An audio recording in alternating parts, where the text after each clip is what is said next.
because the way that battery storage is going to be treated differently is hopefully going to free up capacity on the network for other types of demand users. So anyone who's developing any large sort of demand scheme, large scale housing, large shared data centers and the like, I think are probably going to be interested in this as well.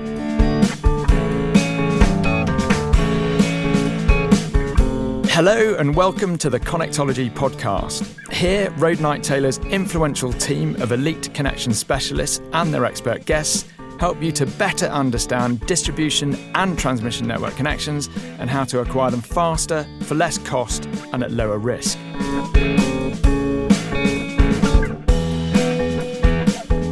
Hi everybody and welcome to what is an emergency episode of the Connectology podcast. And I say emergency because it's a pressing matter that Pete Aston in particular, so we've got Pete Aston and Philip Bale, two Connectologists on this podcast. Welcome guys. Nice to be here. Thank you, Hugh. Hi Hugh. Good. So we were meant to be recording this last week, but poor Pete was very poorly. How are you feeling now, Pete? Mostly better, thank you, Hugh. Slightly croaky throat. Do sound like you've got a bit of a frog in your throat there.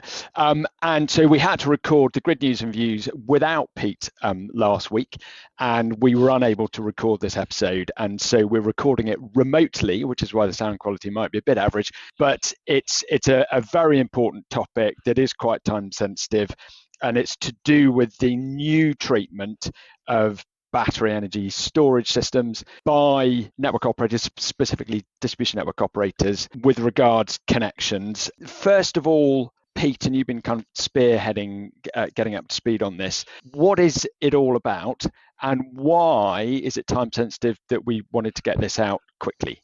Okay, thanks, Hugh. The main drive of this is coming on the back of the ENA's 3-point plan. So the ENA's had a 3-point plan going this year to try and accelerate connections, along with the NGESO's 5-point plan to accelerate connections. So this is very much part of everything that's going on at the moment to try and accelerate connections. One of the parts of the ENA's 3-point plan was specifically around how to improve the treatment of battery storage at distribution. So what we're talking about today is that part of the ENA's 3-point plan, which is all around battery storage. So this has got nothing to do specifically with generation or export capacity. So this is very much around the sort of the import capacity of batteries, basically. And I guess in terms of why it's happening, I guess that's easy in a sense, just as there's so much connected storage and it's taking up demand headroom for other types of demand connection across the country. So I think the ENA and the DNOs really need to address how battery storage is treated. And so there were rules changed as of the 30th of September this year, so it's only sort of 3 or 4 weeks old. And there's some specific ENA guidance documents that relate to this that we're going to go through now. I suspect we can put a link in our chat, can't we, to the ENA guidance documents as to so that people can go and read a bit more detail on it if they want to. Yeah, absolutely. We've got those. We'll put a link in the chat. You kindly sent them to me. They're a bit technical for me, as you can imagine. It might be an obvious question. Is any of this retrospective, or this is just being applied to new connection applications? So some of this is for new applications. Some of this is going to be retrospective in the way DNOs treat all battery storage. So I think that will come out in the wash as we sort of go through it. But yeah, so part and part, I would say. Cool. Yeah, retrospective in the sense of how the DNOs are assessing it, rather than retrospective of the impact that it will have on existing contracted customers where they don't already have sort of agreements in place. So it's their modelling of the existing contracted and connected. Yes. BESS. Okay, cool. Great. So Pete, who's going to be interested in this and why? Okay, so I think the main parties who are going to be interested in this are obviously battery storage developers, because this is what these two sort of policy changes are aimed at. So battery storage developers very specifically, and then I also think as well sort of large-scale demand users, because the way that battery storage is going to be treated differently is hopefully going to free up capacity on the network for other types of demand users. So anyone who's developing any large sort of demand scheme, large-scale housing, large shared data centers and the like, I think are probably going to be interested in this as well. Pete, is it Just quickly, is it also worth saying that this will apply very differently to different DNOs? For instance, some DNOs have already been including the ETR 130 caveat of controllable demand for battery storage for quite some time, whereas other DNOs haven't and have been treating batteries like proper firm demand. So effectively, some DNOs will have far more capacity released by the assumptions that are being used than others. I think that's a really good point Philip raises, Hugh, because one of the reasons that ENA wanted to introduce these changes was because there was so much variation across all the DNOs as to how batteries had been treated in terms of their demand, their import capacity. So yeah, Philip's absolutely right. The impact is going to be very different across all the DNOs. The policy should be now the same across all DNOs, but the impact will be different because DNOs were doing it differently in the past. And the other thing that we might see is that some of the DNOs then changing their ED2 plans, so their electricity distribution period 2 plans for what reinforcement they're going to do, because some of the DNOs included some very chunky system reinforcement around batteries contributing to P2 compliance issues that now may not be needed or may not be needed quite as soon.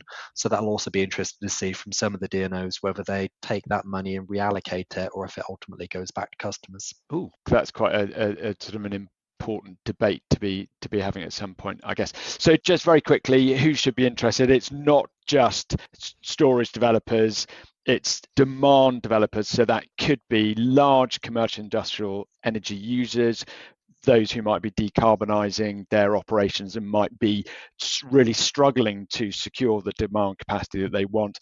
And it could be real estate developers who are looking to put in large demand sites like sort of big distribution hubs and the like. It could also, I guess, apply to data centre developers and operators. So this isn't purely an energy kind of developer podcast. Yeah, that's right. Yeah. Great. Excellent. Okay. So I understand from what I did read, thank you for sending it through, Pete, is that there are 3 tactical solutions. And so, Pete, do you want to just talk us through those 3, please? Yeah, so very, very quickly, and then we'll go into 2 of them in more detail. So tactical solution 1 was around network access rights for new electricity storage. So tactical solution 1 is going to apply to new applications from the 30th of September onwards. Tactical solution 2 is all around guidance for the DNOs on engineering recommendation P2, which is all about security of supply assessments for distribution networks. And then tactical solution 3, which we're not going to really dig into today, but it's all around how DNOs include forecasts of low carbon technologies on the low voltage network. So looking at sort of background growth in demand and generation schemes associated with how they plan for new connections. So essentially, DNOs are going to have to project demand forward sort of 5 to 10 years based on background growth in low carbon technologies and take that background growth into account when they're looking at new connections. So I think the overall impact of that is just going to be potentially there's slightly less capacity available for things like battery storage and so on, but I suspect it's marginal because lots of DNOs will have been doing that already. Some DNOs won't. I think that was the point Philip was raising earlier. Yep, and when reinforcement's done. Thanks. So tactical solution 1, so network access rights for new connection customers. That seems like kind of the biggie. So do you want to talk us through that one, please, Pete? Yeah, so basically from the 30th of September this year, all battery schemes are going to be issued as non-firm connections. So I need to now explain what that means because non-firm is used in multiple different ways. So from one point of view, all battery connections are non-firm because almost all of them have got a single circuit connection into their site. So in terms of their connection design, they're non-firm. So if the circuit into their site faults or is switched out for some reason, then they go off. So that's true for every battery. In terms of what it means by non-firm here, it's looking at non-firm access to the system sort of in terms of outages further up the network. So from 30th of September, batteries are going to assume to be non-firm in terms of outages further up the system that aren't directly impacting the circuit they're connected to. So any outage of any circuit or transformer in the system could theoretically result in a battery scheme being switched off. The difference to how that appears now is for many battery customers who are, let's say, connected into a bulk supply point at 33 kV. If one of the two transformers at that bulk supply point is switched out, that battery will typically stay on supply. There's lots of batteries that have got a firm access to the system connection, sort of, further upstream from their sort of connection location. So this is quite a big change, because the way that the rules are worded are such that even if there is capacity on the system, a battery scheme will be issued an offer that says that this scheme can be switched off for any outage. So let's say a battery is going to connect into a bulk supply point at 33 kV, and currently there's capacity on that BSP for that battery to stay on when there's a transformer switched out. Obviously, some battery customers have already been issued with non-firm connections in some DNOs. So National Grid Electricity Distribution, for example, does issue A&M for batteries for import and export. Other DNOs have done the same as well, but there have been some DNOs who've been reluctant to do this. So yeah, I think that's going to be the big headline, really, that all new battery offers are going to be classed as non-firm in terms of access to the wider system. Cool. And just to put that into some kind of context, Philip, if it is a BSP, how long might a transformer be switched out for?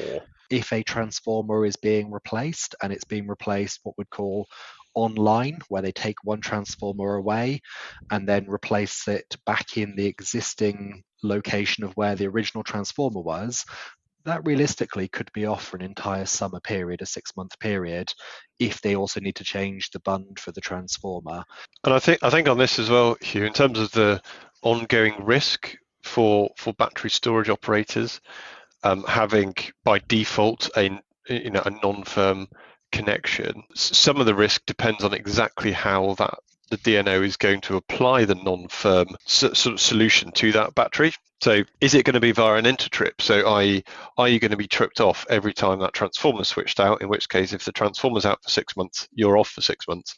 Or is it going to be via active network management? So if the transformer's switched out, okay, you're going to get curtailed, but you're not necessarily going to be off supply for 6 months. So that very much depends on how that's applied. And I think just in general, this policy is going to relate to higher risk for some new battery connections. So like we've been talking about already, sites where before you might have benefited from firm access where there is capacity. So there will be higher risk for some customers.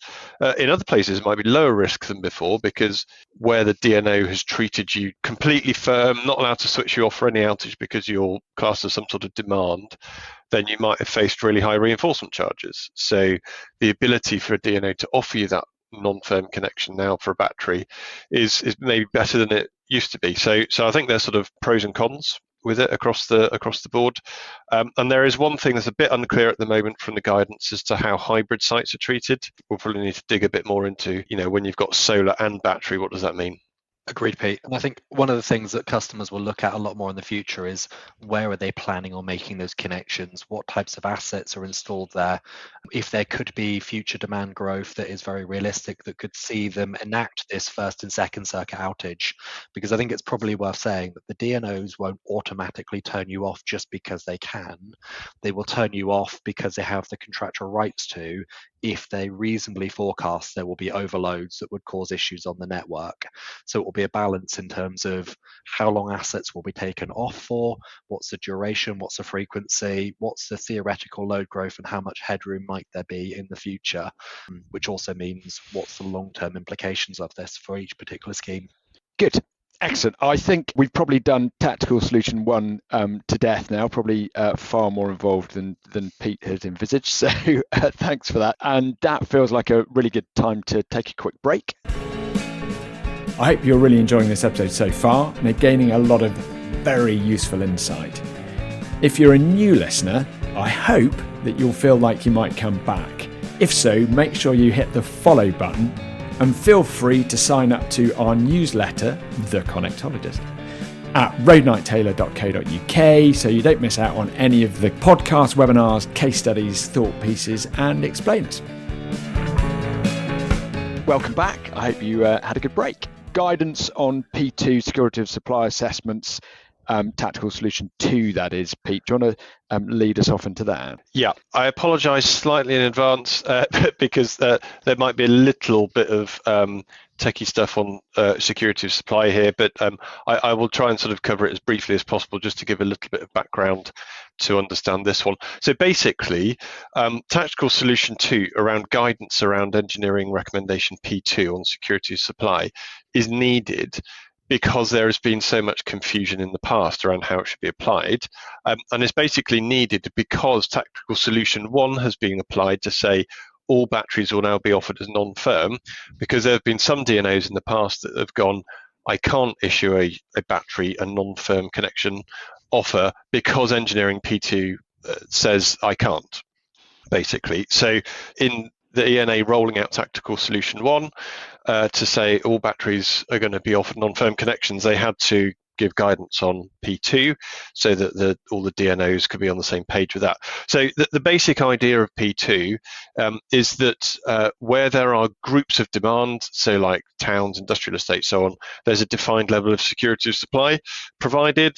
So table 1 in P2 shows 5 different classes of supply from A to E with increasing group demand class. So class A is up to 1 megawatt, and then class E, for example's 300 megawatts up to 1500 megawatts. And generally, as your group demand increases, so the level of security of supply increases. So a grid supply point feeding a city has more circuits supplying it than a small distribution substation has down a residential street. So that's the general idea of P2. So when it comes to connecting batteries, P2 has always been really critical. So in terms of the import element of the battery, because most DNOs have assumed that battery import adds to your group demand. And because batteries are such a big import, it has a really big impact on how you assess your peak demand, your group demand.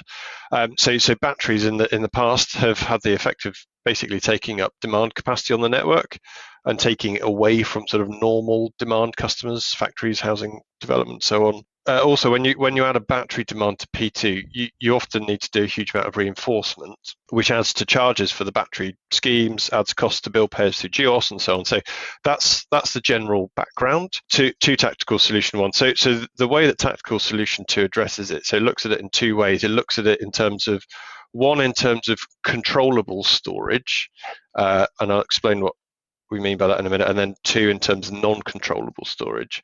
So in terms of controllable storage, that basically means storage where there's both contractual allowances to switch the storage off, so some sort of non-firm contractual arrangement with a storage customer, and a technical ability to do it as well. So you can think of something like a battery connection that's got an intertrip or A&M, has by definition got some sort of contractual arrangement to do that and the technical facility to actually control it. What this guidance document says for controllable storage is that it allows, under P2, there's something called a demand-side response provisions that basically say that when a battery storage is tripped off, it is by definition classed as demand-side response. And so DNOs can just assume it's effectively been restored, supply has been restored to that battery under demand-side response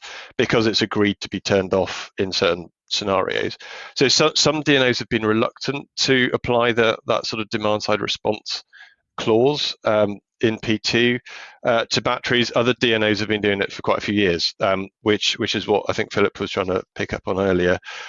There's an accompanying document to P2 called Engineering Technical Recommendation 130, ETR 130, which also gives the facility for DNOs to do a cost-benefit analysis. So the guidance document says in situations where adding a battery pushes you from one group demand class in P2 to another. So say you go from class D to class E and you suddenly have to do massive amount of reinforcement, you can go through a cost benefit analysis to say that actually doing all this massive amount of reinforcement just to add this one battery customer doesn't make financial sense and you don't need to do it. That's on the controllable storage side. So I think that gives the DNOs lots of leeway in not doing massive reinforcements for batteries anymore, basically. So either lets them be non-firm and tripped off, or means that they don't have to trigger lots of reinforcements to get a battery connected. The second group was around non-controllable storage. So that's basically probably more historic schemes where there's no contractual terms and no technical facility for tripping storage customers off. So that could be a lot of connected storage, could also be some contracted storage, accepted offers, a few years ago, and in some DNOs that will be everything, non-controllable storage. And basically for that type of storage, DNOs are going to be allowed to apply diversity factors in the same way that diversity is applied to demand. So assuming that only a percentage of the overall battery demand is ever seen on the network. And basically the way that the guidance document's worded is that diversity will sit somewhere between 25% and 100%. So doesn't maybe go as far as I think it could go. I think battery diversity could be even more than 25%. So yeah, I think it's still gone slightly risk averse. But yeah, that's the general provisions around Tactical Solution 2. So sorry, it's a bit of an information dump, so maybe we need to dig into that a bit more. Most battery storage customers have had the clauses that the DNO could reasonably curtail the export of the battery, but previously has had no contractual rights of curtailing or tripping off for the import reasons. Yeah, I think that's very interesting, isn't it? That some of the controllabilities maybe only been on the export rather than the import. So in which case, I think a scheme like that would probably come under non-controllable in terms of this particular discussion about P2, which is all about import and demand. I don't know whether you've got some numbers for us in terms of how much contracted and connected storage there is at distribution level. So just what level of capacity this might potentially free up for those demand customers? So my understanding, Hugh, well, it's not my understanding, I'm reading it from the ENA guidance document. It says, by June 23, the combined capacity of all contracted distribution electricity storage installations had grown to 53 gigawatts. That's just distribution. So there's a lot more at transmission. But yeah, distribution, it was up to 53 gigawatts, bearing in mind GB peak demand is about 60 gigawatts. So that's a lot of battery storage. Good. If you were a large demand client and you were looking to apply for an increase in demand, or you were looking at a brand new site, whether or not you'd looked at it before, what would you be saying to the network operator, bearing in mind that these are quite significant changes and they do take quite a while to sort of filter down and across through all of the system planning teams? What would you be saying to a network operator? I'd want to be looking at where I thought the pinch points were on the network in terms of demand headroom. If those pinch points were coming from battery storage connections, to then potentially do something of a quick review and go, if we applied these diversity factors to these batteries, does that free up enough capacity for the demand I'm looking at? If you wanted to do it more simply, approach the DNO and go, how are you applying battery modelling, and how's that going to free up capacity for my connection? I guess you could even look at ED2 business plans, see where there are significant reinforcement works you think might then be underutilised that might create quite significant capacity. Yeah, I think just a good example of that would be the SSE's Fleet Bramley network. That was an area that had a specific justification driven by P2 non-compliance, moving from a Group D to Group F network. The resolution of that was £54 million worth of system reinforcement to make the network compliant and to split it into two smaller networks. And I think there's also on that a very interesting question around what happens with this at grid supply points. Theoretically, at grid supply points, National Grid will apply SQSS, which is their sort of security standard, as opposed to P2. And so National Grid's got a different way of approaching looking at batteries and so on. It's going to be really interesting to see how the DNOs and National Grid ESO look at demand compliance at grid supply points. is that down to the DNOs to drive? Is it down to the National Grid ESO to drive? Because it's often at the grid supply points where there is the capacity restriction, and it's not immediately obvious from these changes that GSPs are immediately going to get sort of freed up. I'm glad you said that, Pete, because Road Night Taylor was invited into the working group, which was GSR 029, which is very much looking at trying to bridge the gap between P2 and SQSS to try and make sure there's consistency. Cool. I have a question for you. If you've got an existing offer, should you be able to stay on for first and second circuit outage conditions? So I don't actually know the answer. Philip does, obviously, which is why he's on the call. So, Philip. I would hope that ultimately there ends up being an element of common sense to it. And a first circuit outage is something that you will see at times associated with maintenance, fault, asset replacement.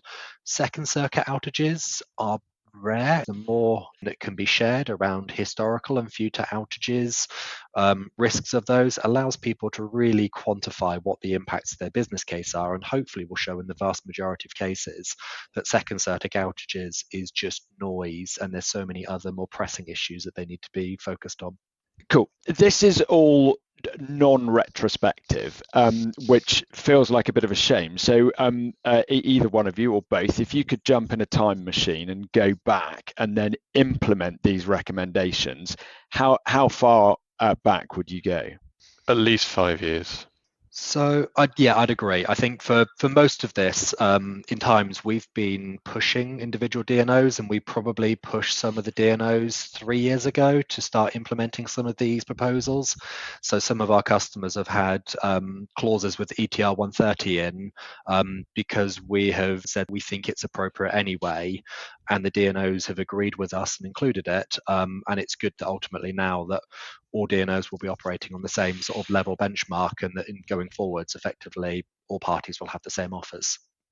So it's a failure of our influence, for which we apologise profusely to the Connections community. But it's really great that this is all being implemented now. Is there anything else we need to add, or can we leave all these busy people to get on with their busy lives? Feels like there's probably enough to digest from that, Hugh. It certainly does. Great. Both of you, Pete, Philip, PA and PB, thank you very much for that. And we're going to be recording another one really soon. I think in about sort of 2 weeks, we'll be doing a Grid News and Views and some more. So look forward to doing those here at Long Barn face to face. So thank you very much, guys. Thanks all. Yes, thanks all. Thank you for taking your precious time to listen to this episode. Now, not everyone is ready to have a connectologist in their life. For others, it's just too expensive. And as our team is so small, we do have to be very selective in what work we take on. And that's why we put so much effort into these shows. We want our society to have the equitable energy system it needs in order to decarbonise and to thrive.